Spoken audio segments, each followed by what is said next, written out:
Welcome back, everybody. Uh, Here we are. It's a Sunday, right? We're back on our normal recording schedule. You guys are listening to this on a Monday, which means that we just watched a golf tournament, right? It just so happened that it was a major this week. I'm sure we'll get to some of the major story, no pun intended, from the weekend at some point. But finally, Xander Schauffele did not choke. So this guy forever has been known as the choke artist. He just can't. He's always there, right? The amount of times he's finished top five in a major is probably ridiculous. He's probably got at least seven top fives in the last like 3 years, right? Um, so he finally won. He pulled it off. Good for him. He beat Bryson DeChambeau, who birdied on 18 to tie it. And then Xander almost got a little squirrely there. He hit it in the bunker off the tee on 17, recovered, made par, and then almost hit it into the bunker on 18. But because he wasn't in, he had an awkward stance where he had to stand in the bunker to hit the shot, but still got it up there and made his 6 foot putt for a birdie to win outright. So, um, yeah, man. I mean, good for him, I guess. Um, he's a fine player, right? He's not one of my favorite guys. I texted you earlier. He's one of those guys that's painfully slow, right? Like it's him, Cantlay, Bryson, although I don't know if Bryson is still slow. I would imagine not much has changed. I know that was a major issue before he left the tour and went to live. Um, but there's like Brian Harmon, right? There's all those guys that are like notoriously slow players that guys just hate getting paired with. Um, he's also just kind of like vanilla, right? Like he's just whatever. Like he doesn't, I don't dislike him, right? He's just yeah, it's Xander Schauffele, right? He's fine. He's a good player, right? It just doesn't really do it for me. But he won his first major, so tip of the cap to him. He finally didn't choke. That's what it comes down to for him is he just doesn't win. Yeah. Yeah, he just can't pull it off. He's always kicking around. He's always right there, and then something happens and he blows it. Yeah, I think I want to say he's got like 6 wins or something. One of them's Aren't definitely the two of them the Zurich? I was I gonna feel say I like don't know he's won the Zurich twice. how many team wins he has. Um and he would win the tour championship every year if they went back to the old format. Yeah, that's true. He absolutely murders Eastlake every year, but he never wins because they do the staggered start. I forgot about that. He set the course record like 2 years ago Uh at I don't Eastlake, I something don't like remember, that. but Or he tie maybe he tied the course record. he always plays really well there before it was a net event. Yeah, yeah. Yeah, I mean, so he's got what does this make? This makes 8 PGA Tour wins. Yeah, makes 8. One of them's a team event. Um, he won like twice in 2017, once in 2018, once in 2019. Then he won 3 times in 2022. One of those was a team. So he didn't win last year. He won this year. I was like, so maybe he's figuring it out. I don't know. But I mean, he won the Olympics, but I mean, dude, he beat Rory Sabatini. Like, what are we talking about here? Yeah, yeah. Um, and that's in like with him, so he's he needs to win more because he's too good to not win more events. Right, But he gets lumped into with Cantlay, that's his buddy, right. and the two of them are kind of like a little bit of the reason why there's a sticking point right now between Liv and the PGA Tour. Like their faction, I mean, without hearing about it like legitimately, they're the ones who don't want to cut a deal. They're the Right. ones who want the bigger purses for themselves. They're the ones who don't want to play the Ryder Cup because they don't get paid. Like he's lumped in again, that's his buddy, and he stayed Right. with the PGA Tour. Right. The funny thing is he's like, if you look at anything from outside of PGA Tour golf, like he actually seems like he would be cool, but he's not allowed to. I mean, but under PGA Tour regime, you're not allowed to like Yeah. be cool. Like you can't Right. do anything. Right. And that's like actually the crux of the whole, or I guess that was the crux of the whole divide was, the media rights and the control over the narrative, and the PGA Tour is just like in charge of everything. Um, Yeah, like these guys don't even they can't post videos of themselves on Instagram. Correct. They can't post their own shots on Instagram. Right. That's absurd. Um, yeah, the only thing they can post is outside of PGA Tour event. Like I Right. don't even think they can post a practice round. Or they could repost something that the PGA Tour already posted. As long as they get the credit. So Right. that's like the weird thing. And then because they're the ones in charge, like I mean, dude, you've seen Schaff, like he smokes cigars when they win the Ryder Cup. He's a shit talker, or like he would Yeah. be a shit talker. Right. But that just doesn't kind of like fit what the PGA Tour is looking for. They basically made him into can't lay light. Yeah, effectively. So, it's like his group of people now is like Finau, Cantlay, like Wyndham Clark, like Yeah. because he's not with like Rory and them. And he's not the Spring He's not Breakers. right. He's not with Spieth, Fowler, Justin And Thomas. Zach Johnson, of all people. Like Well, somehow Zach Johnson's part of that crew. yeah, I don't know how that one worked though, but Yeah. yeah, it's so like don't get me wrong, he's certainly good enough to be deserving of a major championship, but yeah, I mean, it's like Right. And that's the thing. He's got the talent, right? Like he should have won a major by now, right? This shouldn't be his first major, but it is, right? And that's what I mean. Like good for him, tip of the cap, but it's just, you know, he it's not like I'm sitting here pissed off because Thomas Dietrich won, right? Like some Euro trash. yeah. Yeah, but like Schauffele is good. It's a good person to win. Like I said, I'm glad that he's won. He got the monkey off his back, right? That got that first major. But yeah, I mean, he's just kind of a Just kind of a squid. dude. He's just Yeah, it's kind of a dude. kind of a dude. He's just a dude. Right? That's pretty much it. Like it would have been really awesome if Bryson had won. Um, Again, just for me, I enjoy the chaos as I know you do too, and just to watch people's heads explode that another live golfer won a major, right? Because Brooks did it last year. Um,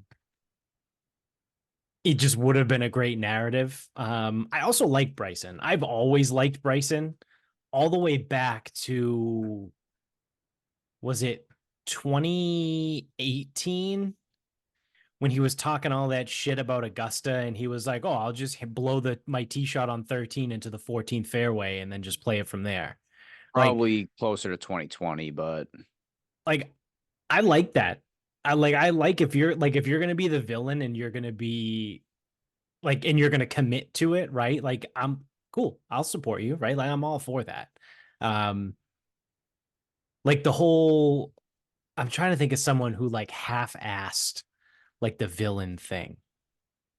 I guess you could sort of say Rory kind of half-assed that. He didn't really play a villain, but like with the whole live stuff, he was like so anti-live right away, and then like 6 months later, he was like, "Yeah, that's fine. They can all come back." that's the problem with him is he doesn't stick by what he says. I guess Kepka too has probably half-assed the villain, but now he's back to being the villain. I think him half-assing the villain was him It was having probably when he his was hurt. career. It was when his career was in shambles and he kept Yeah. getting hurt and he left to go to live because he didn't think he was going to be good at golf anymore. So he was just getting the bag while he could. Um, but back when he was in his run, right, towards 2017, 2018, um, he was out there saying, "Yeah, I kind of like baseball better than I like golf. Like I just kind of do golf. I wish I played baseball. And I wish I was good enough to play baseball." Like he was just talking shit, and people like their heads would explode, and I'm all for it. I like that. Like I said, I will support someone who's like the heel, right? As long as they stay committed to it. Um, so like I said, like Kepka really didn't stay committed to it, but now he's kind of back. Now that he's winning again, he's kind of back to being a dick. Um, so I'm fine with that. But I can't really think of anyone else who like tried to be like a tough guy and then just never. I guess Zach Johnson really was probably a good one. Yeah, but not when he was any good. Yeah, Plus, all he does is piss and moan. He was never like the bad guy. right. Wyndham Clark, kind of before he No, he's a found the he's a pussy. well, before he found the psychologist, he was like American Tyrrell Hatton. He would just flip out all the time. And Yeah, but then, he also wasn't good until last year. yeah. I don't know, I man. don't know. There's not Maybe many. that's the thing. Maybe there's not There's that we need more villains in golf. Well, that's the thing. There are no villains, and anyone with a shred of personality plays on live. So it's like Yeah. that's part of like the difficult thing to like get behind some of these people. Like I think Schauffele did a video with maybe Bob Does Sports. That would be well worth watching. And if he could just be that guy, people would like him. Yeah. Now some people might not, but if he was just that guy, you'd have something to root for. Yeah. The guys aren't allowed to do anything. Yeah. I mean, that the biggest actual personality on the PGA Tour might be like Max Homa. Yeah, even then though, it's like he doesn't really do the Twitter stuff anymore. Yeah, that's true. He's Yeah, not when as you active as he used to be. Like the roast my swing stuff. That yeah. was pretty good. Um yeah, I mean maybe it's still Spieth. I don't know. Is it though? I mean, Spieth is just kind of like, and I feel like he's just kind of there at this point. Like he's just a fucking They all mess. are. All of them are just there. Yeah. Except Yeah. Scheffler. I mean, you want to talk about vanilla. As Scotty's it about as gets. vanilla as it gets. But he's the only one that's not just kind of there because he's kicking the shit Right. out of everybody, Right. Yeah. when he So I doesn't mean, get arrested. if you're gonna be lame, then you should probably just beat everybody by 12 strokes, which is Yeah. what he's been doing. So Well, the other thing you run into too is like, I mean, these guys play golf for a living. They're not tough. They're yeah, not that's true. It's not like, the NFL, right? You're not gonna see guys coming out there with the turnover chain, right? Or like wearing the big studded earrings while they're playing. Like yeah, it's not a flashy sport. and it's also not a sport that you can't really just take over golf. Like if you're I Randy mean, Moss and one guy did. yeah, he did. And Like that's the only one who's ever done it. pretty much. But even then, it's like, yeah, he was just better than everyone. It's not like he wasn't as good and like just goes, you know what? I am just going to like put my fucking mind to this right here, right now. Um, take like, to go back to NFL. Take a guy that might not be the most talented, might not be the biggest, the strongest, whatever, but they just fucking know how to play football. Julian Edelman. Sure. And it's like He works hard. he could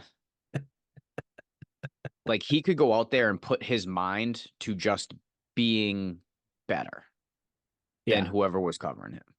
Right. You can't do that in golf. So it's like if you go out there like, oh well, I'm just gonna, do my thing. It's like fractions of percents and degrees send the Yeah. ball fucking like crazy.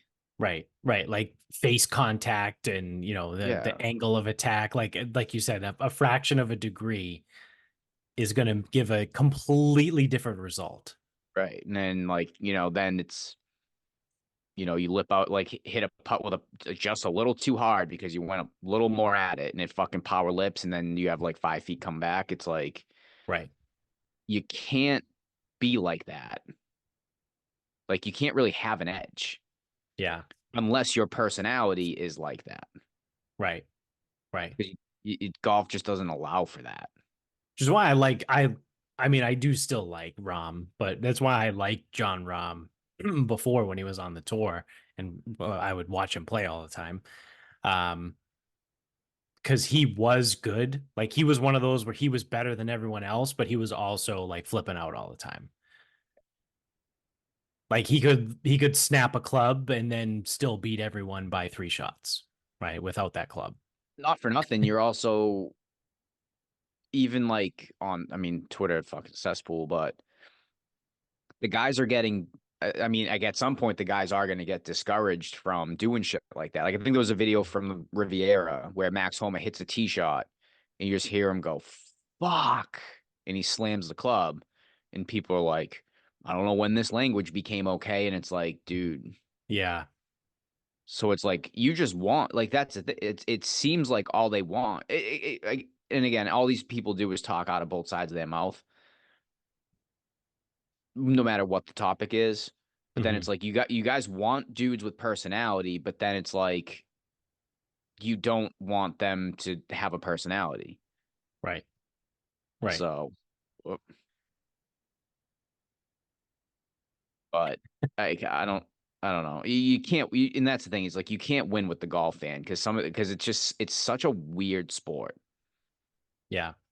Like no one's gonna get excited about a fucking seventh cornerback on a team because they just got a really good attitude out there. Yeah, well, not when the fucking the starting cornerbacks are the ones who fucking like make the plays. Right.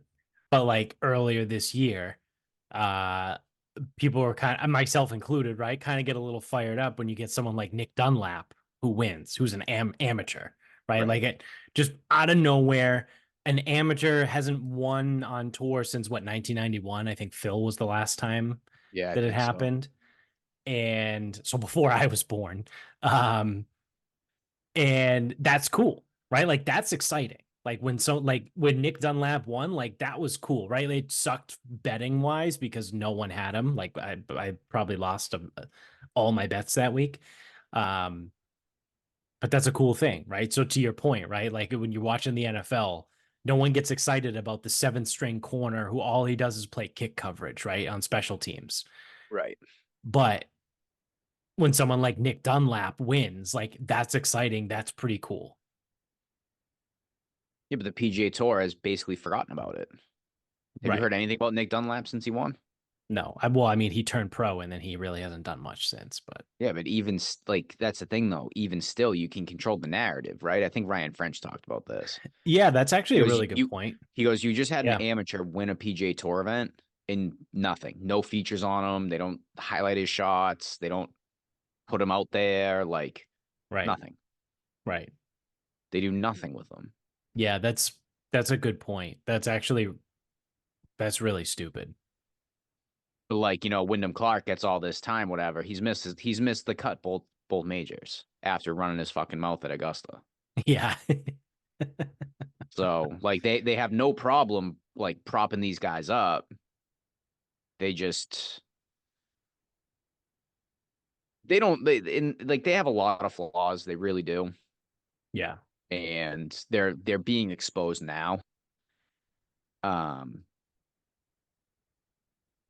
they relied a long time on them being the only show in town, right, right. and now they're being absolutely like fucking dismantled on that front. Yeah. Well, I think potentially the biggest story out of all this is actually how awful I am at betting at golf this year. Um, the only bet I hit was Alex Noren to finish top 30. Um, I took Kepka to win and also a top 10. I had Fitzpatrick and Hatton top 20s, and I think they both missed the cut. Or I know Fitzpatrick missed the cut and Hatton might have been like T46 or something fucking stupid. Um, so yeah, I looked it up. I bet Xander 3 times this year to win. I took him to win outright at the Players, the Masters, and oh yeah, last week at the Wells Fargo. It's funny because outside of the Masters, he choked away those two events. Yeah. Yep. So I bet him 3 times to win this year. And finally I was like, yeah, I think I'm done with Xander. And then he wins a major. So um yeah, it's been really bad, which I mean, I suppose it's the law of averages coming back to bite me in the ass because I crushed last year. I don't know if you remember, but I think I hit 4 outrights. Uh maybe by like April or May. Like I think I picked I think I only had one after that because I think I hit 5 total outrights last season. Um and then one of them was a first round leader. I think I hit Homa first round leader at the Genesis last year, which was like 75 to 1 or something like that. Um so I did really well betting on golf last year, and I am really, really awful at it this year. But again, I think it's just kind of the law of averages coming back to to bite me in the ass there because I suck right now. Yeah, I mean, I kind of stopped because I was getting killed and I wasn't seeing the numbers very good. I wasn't Well, early in the doing anything. season was a joke, right? The first like 6 weeks of the year, you had guys like Nick Dunlap, Matthew Pavon, right? You have all of these Yeah. like no name nobodies that are winning all these events. And it's like, who are these people? Do But it. like while the big names were actually in it, right? Like the big name golfers were still playing, but the Pavons and whoever else won, like they were still winning. That's why I thought it should have actually, I mean, it didn't work out this way. It should have been easier to hit top 20s because the good players weren't playing well at all. But then it Right. would be like JT Poston would be like top 10, 15. He'd be like a top 10 in strokes gained total and he'd be hitting his irons really well. So I took him at a course that requires good iron play and he would finish like 40th. Yeah. And then like Ben On was like ripping it up for a while. He had like 3 straight top 10s. He was statistically good. I take him. He misses the cut. Next week, he finishes top 10. I take him again. He misses the cut. And I'm like, this dude has like 4 out of his last 6 top 20s. And when I've taken him, were the two, and he missed the cut both times. And I'm like, so I'm not only am I not seeing the board, I'm also missing on the timing of all of these picks too. Yeah. Like So Keith yeah. Mitchell. Keith Mitchell was another one. Like, Yep. oh, this course, you got to be a good driver of the golf ball. Okay, well, why don't I just take the best driver of the golf ball? Right. You know, P50, and then finishes top 10 at like PGA National or something. Where, actually, no, he probably won that one time. Like he finishes like I'm making this shit up. Like finishes top 10 at like Harbortown, which is like Yeah. not even a drive. It's like not even a driver course. It It's a takes less than driver it takes everywhere. his advantage out of his hands, and yet he's still there. Like, Yeah. Yeah. So I have it right here. The just January and February, right? So the first 8 weeks of the season. Here are your winners on the PGA tour. Chris Kirk, Grayson Murray, Nick Dunlap, Matthew Pavon, Wyndham Clark in a 54 hole shortened event at Pebble. Nick Taylor, Hideki Matsuyama, Jake Knapp, Austin Eckroat. So 9 events. Hideki Matsuyama is the only big name guy that won in the first 9 events of the because even season. Wyndham Clark was 80 to 1 to win that event. Right. So like Yeah. So I don't want to hear that he's like, oh, top guy. No, 80 to 1 is not a top guy. right, right. He was 80 to 1 that week. And also he won after 54 holes because they called it because of weather. I think he shot the course record in the third round, which anyone who ever watches golf knows how hard it is to back that up. Right. Right. So yeah, I mean, it was just a really weird year to start out. And then the reason why I stopped in February is because once March rolled around, that's when Scotty was like, He just "Oh won yeah, that's everything. right. I'm better than everyone." So he just won every event that he was in or finished second for like 6 weeks in a row. So,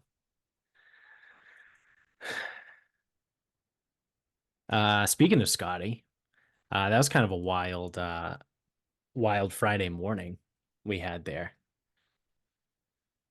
I went Yeah, uh I went Twitter famous on Friday. I never looked at the final numbers, but my tweet that I sent out got 42,000 views on Twitter. Twitter famous. have you monetized yet? No. Oh, No ads, no monetize, no nothing. But yeah, I mean, all I did was just tweet out what Michael Collins said on the broadcast. And like people were retweeting and posting and sharing. Like people were quote tweeting me in replies to other people. And it's like, because then other people start like replying to me. And I'm like, dude, I'm not engaging in any of this. I don't care. Like all I did was make it like write a tweet that said, this is what Michael Collins on ESPN is saying right now. But yeah, I mean, it kind of sucks that he fell off yesterday, which truthfully, well, I mean, I don't know, right? Like you could potentially get into like the psychology of it or even like the the biology, right, of it being, you know, Friday was just kind of like just get through it in a daze and Saturday is almost like a hangover effect in a way. Um, but I wonder how much more of his issues yesterday was because his caddy wasn't there. I think it's twofold. Um, because I at first was like, obviously, I mean, like, the dude was in a jail cell Friday Yeah, morning, but so somehow so the shot argument 66. is, yeah, he was in jail Friday morning, but then shot a 66, right? So it's Yeah, it like, almost wasn't enough why would he suck on Saturday? because it almost, so I have no backing for this. It's almost like it's not enough time to affect him for Friday's round Right. because he probably looked at it like, I don't even know what the fuck just happened, but I'm back at the golf course and this is what I know. I know Right. this. Right. But then you're overnight, you finish the round, so you have the rest of the day, you have overnight, you're close to the top, so you have all morning. You don't have your caddy. Your wife's at home with the kid. Right. Um, so then he's got not 24 full hours, but probably every bit of 16 to be like, wait, I went to jail today. Yeah. Like, did that actually what? And then Yeah. like, you got the police report. You're probably looking at it being like, did I assault a police officer? Like, did I actually fucking do that? Yeah. The guy jumped on my car. And then, Although I saw this one thing, I forget the guy's name, but he said that he didn't say that the officer tripped, but he said, I don't know, maybe he could have tripped and fell. It was dark, it was raining. We don't know. yeah, And they were like, oh, okay. Because they come to find out, Jeff Darlington, who did most of the reporting, was with three other guys. I read an article on golf.com and I forget the three other guys that were in the car. I forget their name. Well, one was Jeff Ogilvy. Um, but then there was another guy who's got like a weird last name. It's like Wishvenbergen or whatever the hell his name is. And that's the guy that gave the interview. And he was like, yeah, I mean, I didn't really see, but it was dark and it was raining and like maybe the cop could have tripped and fell and like something happened there. Like just trying to like give an explanation as to why like his pants were ripped beyond repair or his damaged $80 beyond pants. repair. The $80 Yeah. pants were damaged beyond Yeah. repair. Yeah. Um so yeah, just kind of a weird fucking scenario. I think I saw this from Dan Rappaport from Foreplay. Um that he actually spoke to someone at Louisville PD, and his contact told him that everyone who worked the course as a detail cop was a golf fan. They volunteered to be there, like they wanted to be there. However, because there was the fatal accident Friday morning, other Bring in more people people. were now on scene that weren't normally scheduled to be there. And that guy, the Detective Gillis or whatever his name was one of those people that was not supposed to be there, but was there because of the fatality in the morning. So it was like this like perfect storm of like all of this shit. Also come to find out too, like the Louisville PD apparently is really shitty. Um, I saw Wasn't that someone Breonna posted Taylor? yeah, it was Breonna Taylor. And then also I saw someone posted a video on Twitter on Friday of two cops in a cruiser. Like in the cruiser, drove by people on a sidewalk and threw a slushy on them. Sick. So I mean, that's something. So yeah, I mean, apparently Louisville PD isn't awesome to begin with. And then you have Right. some guy who is trying to fucking flex on Scottie Scheffler, who's literally just trying to get in for his tea time, doing exactly what he was told to do. But yeah, well, so that's what a lot of players have said that is usually when they're heading to the course, most of the time they're told just drive around. Like as a player, you just go around, Right. get chauffeured in. Right. Well, this was obviously an extenuating circumstance because someone got hit by a shuttle bus earlier. Yeah.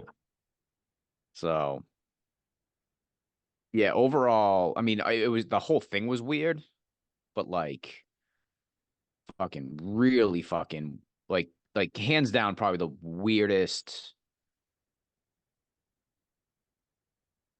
I don't know, 5 hours that I've ever seen in golf. Yeah.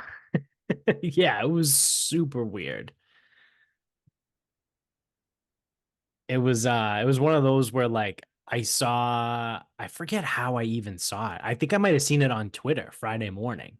Someone tweeted it. It could have been Jeff It was Jeff Darlington. Darlington. He was the first one. It was like 7:30 in the And morning. so I saw it and I was like, holy shit. So then I put on Sports Center and it was like live on Sports Center, like going through like Scottie get arrested. And for the first time since I was in college, I watched Sports Center all morning Yeah, just to see like what was I going just on. followed on Twitter, but yeah, man, I mean, just like the perfect storm of like Scheffler didn't know what was going on. The cop didn't really know what was going on. Most people didn't really know what was going on. Right. And then, like, that was the other thing, too. People are like, oh, no one could step in. I'm like, well, so unfortunately, usually when someone gets arrested, they got to go to the station. There's protocols. You got to book. Right. Like, I kind of figured that there was no intervention at that point. But then I did feel somewhat confident that they were going to let him out and somehow find a way to get him back on the course. Like, why, like, the PGA of America wants him out there. Right. The owner of the golf course, the guy that owns Valhalla, drove to Louisville PD to pick him up himself to drive him to the golf course. Like that's that's kind of saying something. That this guy that owns this course left his event that's a major to drive to the PD to pick up Scottie. Well, they also delayed tea time, so like 80 minutes or something. Yeah, yeah. But I mean, that was mostly for the traffic. I mean, you talk about like just total Uh, shit show. I Well, they think had it was, announced that they were delayed before. Well, I don't know about that because yeah, he got arrested fairly early he did. Yeah, yeah. because video was up by like 7:45, 8 a.m. Hmm. And like arrests don't just like they're not just like flip of a switch here. Like they do take a Right. second. Um, But yeah, just a shit show in general too, because there was videos of, I think it was Will Zalatoris, Cam Young, and one other guy. Yeah, I forget who the third was. They walked 2 miles or like a Yeah, mile and a half or whatever just to get to yeah. the course because It took traffic them was like so bad. I don't know where they were staying, but it took them like 2 hours Yeah. to get from door to door. Yeah. Well, I mean, you figure, okay, so you have like a fatality, like that's a problem. Right. That would probably be enough. Now you have an arrest. It's like, oh fuck. Yeah. And it's like usually again, if we follow protocol, well, that courtesy car's got to get towed. Need a tow truck. Right. And Right. then now because that cop is arresting someone, he's not directing traffic. So now whoever was directing traffic probably isn't doing anything. Right. Right. Just a fucking mess. So I And have the all article here from golf.com. Sorry, you go ahead. no, I was gonna say all that for a course that they might not even go back to anyway. I was just gonna, yeah, that ultimately, like, they might be done at Valhalla. Like that. Well, so if you use reasonable logic, the PGA of America used to be a part owner of that course, or like part owner and part like manage it. Mhm. Then they sold it to so the guy who picked Scottie Scheffler up, it's like three or four guys that Yeah. are in the ownership group. I don't know what he does in like for his like job. Um, so it's like the PGA of America used to have an ownership hand in there. Okay. Well, they don't have that ownership hand anymore. It's like, okay, that's probably on its way out then. Right. And then you think about it and it's like Louisville in May, like not super ideal. Like Yeah. it's just like when it was August, yeah, it was hot, but the course would be like in good shape. Right. May's tough. It's going to rain. The weather sucks, whatever. And then in terms of the actual golf course, people don't like it. And it's like the architecture people who fucking nauseating anyway. Like they cannot fucking stand it. Right. Um so like Also, I mean, there was a lot working against it anyway. I know the PGA is not looked at in the same light as the US Open, but it is kind of like US Open light in a way. Um, but I think a lot of people are probably going to be pissed that Xander Schauffele won at 21 under, right? Because I mean, typically when you go to the US Open, the winner is somewhere between like 6 and 12 under par, right? And then for the PGA, you can probably expect somewhere between 10 and 15 ish to be the winning score. For especially in recent years too, right? Like for the PGA Championship winner to be 21 under par, I'm sure that's going to piss a lot of people off. Yeah, and it's again, there's a lot of reasons for it, but again, the other thing too is like no one can be happy with anything, right? Ah, Right. scoring's too low. All right, we'll make the course harder. Oh, it's takes the skill out of it. I saw someone say that. They go, "Oh, Yeah. they didn't make the course hard because Kepka would have just won again." And people are like, "What are you talking about?" He goes, Yeah. he goes, if the course is playing hard, he will win. He can't be beat on like a really really hard course. I'm like, that's an insane take, but there is truth to it though. Like, Right. if the course is really hard, and I mean really hard, it probably comes down to Scheffler and Kepka. Right. Now, Scheffler, extenuating circumstance. Right. But if it was last year, probably it comes down to Rom Kepka, Scheffler. That's all it's gonna be. Because Right. Rory can't hit a wedge, Schauffele's a fucking choke, and no one else has any balls. Right. Right. So the course can't. So truthfully, the course can't be too hard. And then never mind, the weather didn't cooperate. It was way too soft. Like you give those guys a soft course with no like Oh wind yeah. issues, they're Yeah. gonna be 20 no matter what. Right. Right. Other than doing something like really tricking the course out, which you can't do that week of. You would have to do that weeks before. Right. So the guy's name is Bob Wischusen. Um, that's the guy who did an interview with golf.com that I read earlier. So they go through, like, he gives his whole thing, they're talking about it, whatever. It's a pretty long article. Like, if you want to read it, you can, but um Darlington, though, wasn't the only eyewitness. His four commuting mates had also been at the scene watching from the interior of the SUV. On Saturday, Wischusen, who has not yet publicly shared his version of what led to the arrest, spoke to golf.com about what he saw and heard. His account corroborates Darlington's, but Wischusen also provided some new details. So they talked earlier in this article about the whole how Jeff Darlington's report is not the same as the police report, as the cop says he claims he got dragged, right? And it's its whole thing. So this is what Bob Wischusen has to say, who sat in the SUV and watched it all happen, like literally right behind him. So as Scheffler pulled up to the left of the ESPN vehicle, Wischusen said he and his ESPN colleagues could not see who was at the wheel. Moments later, a police officer kind of jumped in front of what the ESPN crew would later learn was a Lexus driven by Scheffler. And this is a direct quote from Wischusen. He was pretty, enthusiastic, let's say. Wischusen said of Officer Gillis. Wischusen said Gillis beamed his flashlight up and down Scheffler's car and yelled at him with words to the effect of, "Whoa, whoa, whoa, who are you? Where are you going? Get back in line. You're not coming through here. You're not allowed to come through here." Wischusen said he couldn't hear any of what Scheffler had said to Gillis, but that Gillis was scolding Scheffler for passing the ESPN vehicle on the side of the road.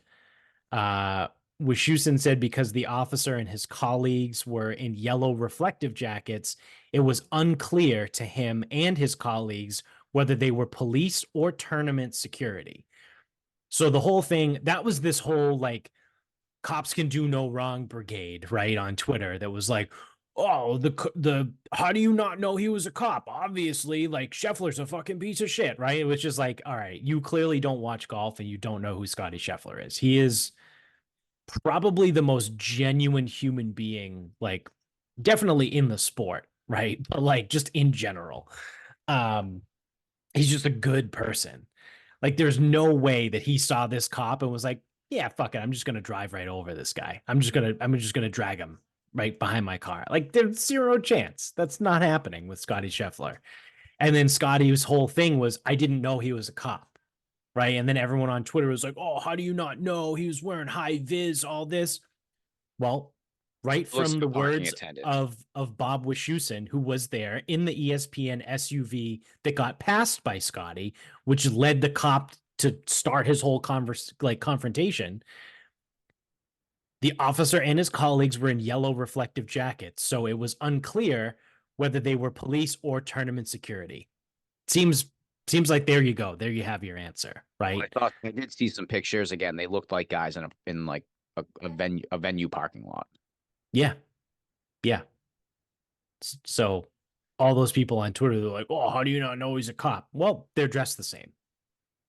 Like seems pretty straightforward to me, right? You dress the same. It's kind of hard to tell, especially when it's dark and raining in the morning. You just see a yellow high vis jacket. You're not going to sit there and read. Not to mention that the letters are on the back of the jacket, right? Whether it's going to say event staff or Louisville PD, like that's going to be on the back of the jacket. Um, So after Scheffler and the officer's interaction, Wischusen said Scheffler began to pull away. As Darlington described it, at this point, Gillis, quote, attached himself to the car. As Gillis, whose body camera was not activated during the incident, described it, he was dragged to the ground by Scheffler's car, which led to, quote, pain, swelling, and abrasions to his left wrist and knee and damaging his pants beyond repair. So here's how Wischusen recalls that moment. When Scottie drove past him, the cop got very angry and was pursuing the car. My impression was he was kind of running alongside, chasing the car, and maybe he tripped and fell. I mean, there was kind of an outcropping or a median, by the front gate. And keep in mind, it was raining. It was 6 o'clock in the morning. It was dark. Asked about Darlington's characterization of the officer attaching himself to the car, Wischusen said, I could see him stumble, but I didn't have a very clear view of exactly how you want to categorize his contact with the car.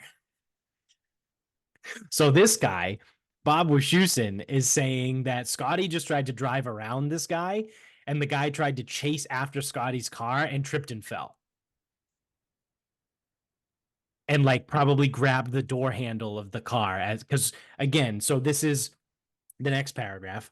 Wischusen said Scheffler was moving at a relatively slow speed.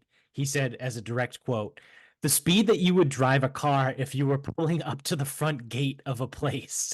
He said, like he wasn't driving very fast.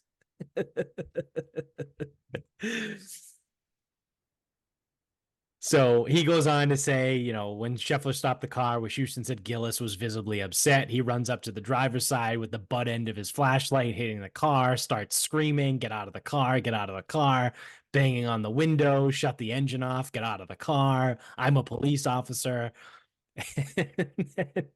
In Wischusen's words, it's the driver peacefully exited the car. At which point the officer put him up against the car and put him in handcuffs. Said Wischusen, that was when we realized, you know, all the way up until then, we're like, oh my God, whoever's in this car, there's going to be an arrest. And then it was, oh my God, it's Scottie Scheffler.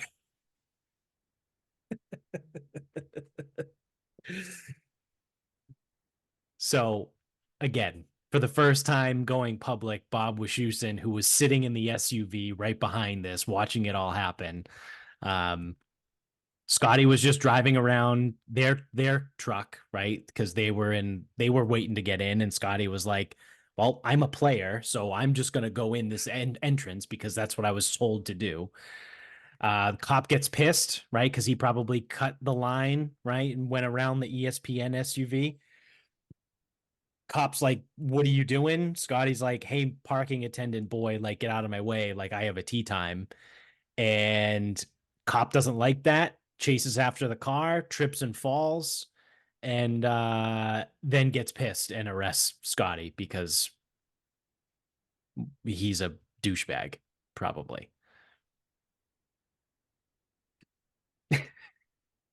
My favorite part of that whole explanation was he was driving the normal amount of speed that you would if you were pulling up to the gate somewhere. So like he's probably going like 4 or 5 miles an hour. Yeah.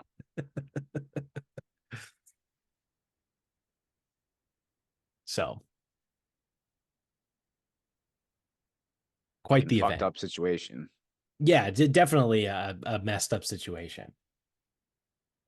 And I think the most unfortunate part of it too, right, is that someone who worked as a vendor at the course died. Right. So like this poor guy died. He literally got hit by a bus and died. And that got overshadowed because some dickhead cop tripped and fell trying to flag down Scottie Scheffler, who was driving around people to get into the golf course. Interesting that the players were entering the course from the same spot. That's kind of odd to me.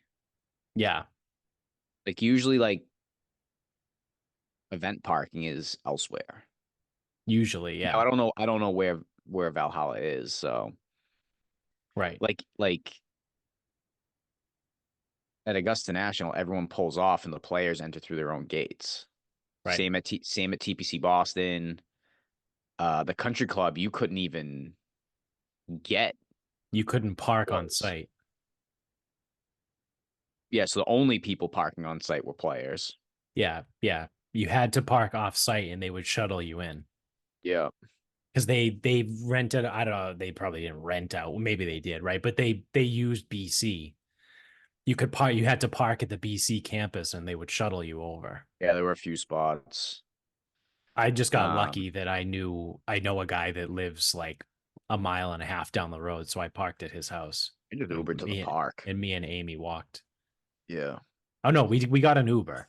I think we did get an Uber. Yeah, I Ubered from like the We Lars walked Anderson back. Park, whatever. That's what it was. When we left, we walked back because trying to get an Uber was just No, you weren't gonna get retarded.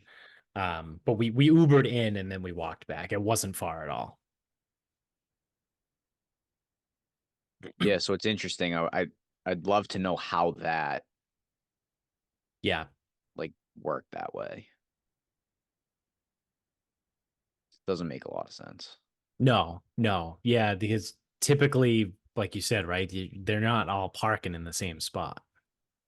No, I don't know. Yeah.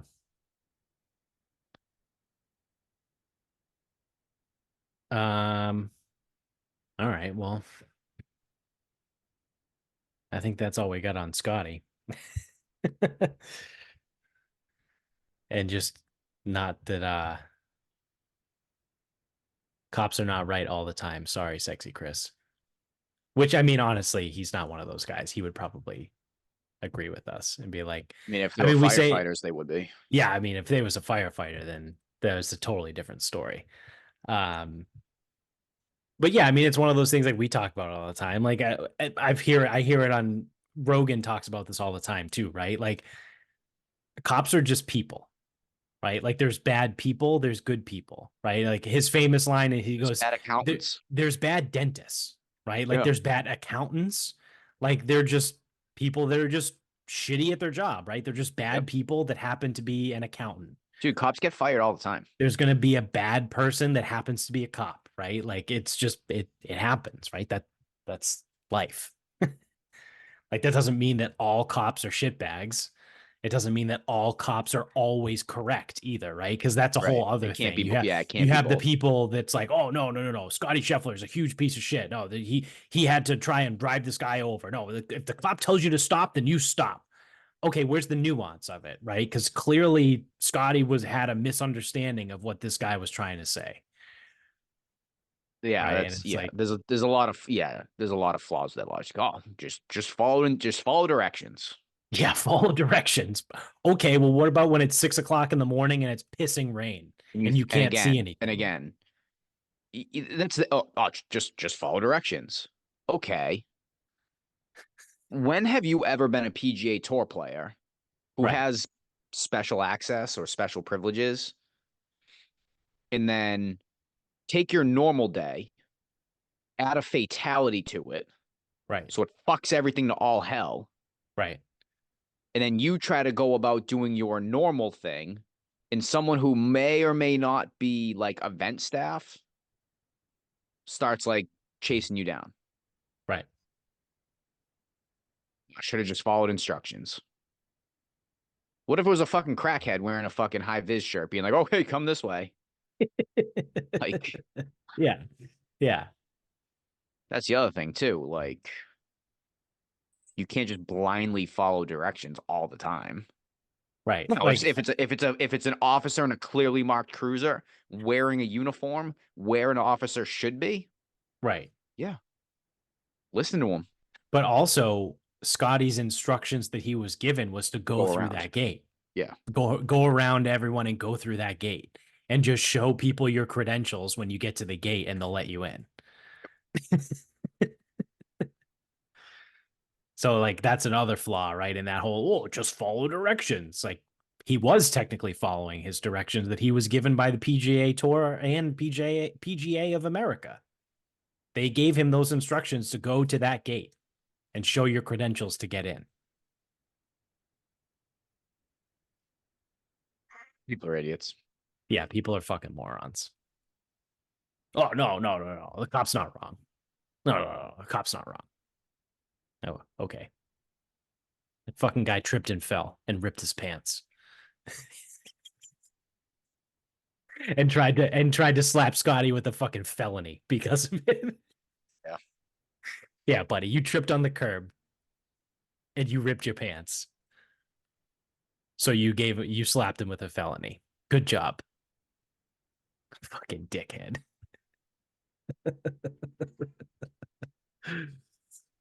uh well, um we got anything else or you want to wrap this up? I don't know We if I can got wrap this anything. up. I got nothing else. I was away All at right. the end of last week. Yeah. So that being said, we drove to New Jersey this weekend, Yes. and every time that I want to give Connecticut, like, maybe I'm too hard on Connecticut. Nope. I don't think I'm hard enough on Not Connecticut. hard enough. Once again, driving through Connecticut, these people just do not know how to fuck. Like, I think the roads suck. I think the people suck. I think everything about it sucks. Yeah, the taxes And suck. well, I don't buy. I've never bought anything. I don't think I've ever purchased anything in Connecticut. But like, I just got no like again when it's like, yeah, maybe I'm being too hard. Nope, nope, not at all. I would also like to point out that the fine people of New York, New Jersey, you people need to fucking figure out how to drive in traffic. Like, we have a ton of it in Boston. I have never, ever, ever seen a global strategy of speed up to hit the brakes. Oh Christ, yeah. Like, now it's a twofold thing. I know why. Well, people do it because everyone does it. Right. But the other thing too is it's like there's so many fucking lane changes and crosses and shit that nobody wants to, like, God forbid, let somebody through. Yeah. Because I know letting one car through is like the worst thing ever. Um, but I think that's why they do it, because they just like ride each other's fucking asses. And it's always like speed up and they hit the brakes hard. I'm like, I'm Yeah. going to have a fucking anxiety attack because we're gonna be in, like, we were in the car for way too fucking long, Yeah. and Yeah. way too much of this traffic. And I'm sitting here and I go, what the fuck? Like, what the fuck are these people doing? Yeah. Speed up, hit the brakes hard. Speed up, hit the brakes hard. Speed up, hit the brakes hard. I'm like, It's like, how this. often do you guys have to get new brakes?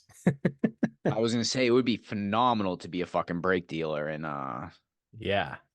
in New York, New Northern Jersey. northern New Jersey. Fuck, dude. Like, It's actually in worse for the flow of traffic too. Like if you think about it, that's right? why Like I think it's there was so much. traffic flows better. And I do this sometimes, like just not because I'm fucking righteous or anything, but just because like if you it's better for traffic for you to drive consistently at like 7 miles an hour than it is to go like 0 to 20 slam on the brakes, right? 0 to 17 slam on the brakes, 0 to 25 slam on the brakes. Like if you just cruise at 7 miles an hour the whole time and never touch the brakes, like it's actually better for traffic. Oh, it was insane, dude. Like, Yeah. that has to be why it was so bad. Yeah. Because everyone's just like, speed up, slam on it, speed up, slam on it, speed up, slam on it. Yeah. And then again, yes, the road, some of the roads, like especially in northern Jersey, they're just like, again, you're like crossing back and forth, and like this on ramp needs to get over there so that that lane can then turn into something else where you need to get back over. Like, Yeah. not great. Like, hey, get better roads. Well, it's just like, I mean, at this rate, there's nothing you can do because like the roads don't make any fucking sense. It's like it's just too many crossovers. That's what it is. It's too many crossovers for too many people. They do that in Connecticut too. At some point, Yeah, of it's course they like do. there's an exit, you're on the highway, and then there's lanes on the left-hand side of the highway that open up as an exit to get off the highway. So like the two left lanes on the highway end up like veering off and then doing like a clover leaf and coming around to then get off. It's like, why not just have an exit on the right-hand side of the highway? Like Don't every know. other normal exit on the highway that exists. Insane. Yeah. Absolutely insane. Yeah. So, and then last piece of that. So we were down like the shore, like Asbury, Belmar ish. Hmm. Every stereotype about like New York, New Jersey, they're all true. Every single one of them. Every single one of them. I said I go, if I like, so if I went to AI right now, which I don't fucking do this shit. And I go, give me four guys. They're all named Joey and Tony from New Jersey hanging out in Asbury. What do they look like? Whatever you're picturing, that's what they look like. Yeah. Yep. Like, unbelievably. And I'm like, I'm even trying to think of it because it's like Italians are Italians, right? And I'm like, but they don't look like this shit up in fucking in Boston. Now, Boston's Right. its own thing, so, but I'm like, how? How is this like, how is every stereotype just coming to fruition right now? Yeah. Every single one.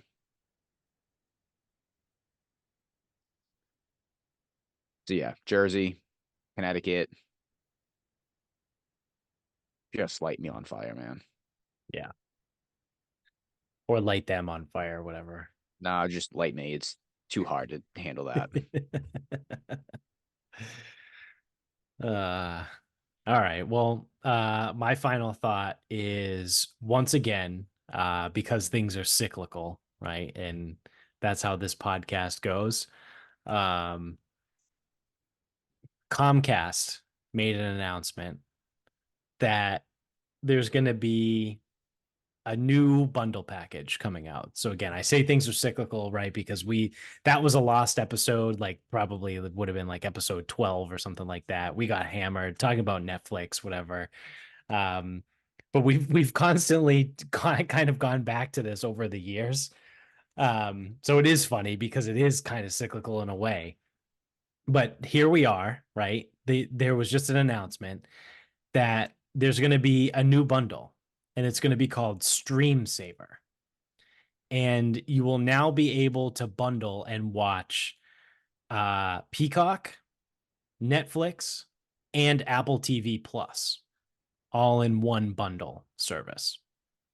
So, I mean, sure, right? Like I have all three of those. Well, I physically have one of those, and then I use Jones's Peacock and Mary's Apple TV Plus. So like I don't need to bundle a service, but like okay, cool, like that's fine, I guess. Maybe you guys save a couple bucks, right? If you already have all three, now you can bundle them and maybe save like $2 a month or something like that. Um, but this was in like retaliation, if you will, of Disney, right? Because Disney made an announcement last week. So obviously they own Hulu already, right? And they're in the process of trying to sell off ESPN because ESPN is failing. Um, so their bundle right now, I don't know if you've noticed, it's no longer the Disney Hulu ESPN Plus package. It's just the Disney Hulu package. Because again, they're trying to sell ESPN, but no one wants to buy it. Um, so last week, Disney announced a partnership with Warner Brothers Discovery to bundle their already existing Disney Plus and Hulu, but now they're going to add HBO Max. Right. So now it's kind of like the full package with Disney because Disney also owns Nat Geo, and all of those, right? So you could get like the National Geography, all that stuff, and now you're going to get HBO Max, which has all the Warner Brothers and Discovery Channel stuff. So now you're basically going to have two services, right? You have the Disney and Warner Brothers service, and then you have Stream Saver, which is again Peacock, Netflix, and Apple TV. Um, we've said this so many times on this show. We're literally just heading back to cable. That's it. That's all we're doing. It's just cable all over again. Yeah. It like Cable 2.0. yeah. Yeah. You know what I mean? Like back in the day, it was you could have direct TV, right? You get satellite and you could watch special programming on direct TV. You could get your local Comcast or Verizon or whatever it was at the time, Bell Atlantic, like whatever, whatever it was, however far back you want to go. Time Warner was another one. Um, or you could get like Dish, right? Like there was just all of these other things that kind of basically gave you something similar, but like maybe a little bit different. And that's what we're going back. We're going back to cable, right? That's inevitably kind of where this all heads, I think. I mean, at some point, we've gone too far with all the streaming services, so it has to kind of come back a little bit. Yeah. And yeah, it's just going to be like, wow, look at this great thing. It's like everything's all in one. Yeah, that's what cable used to be.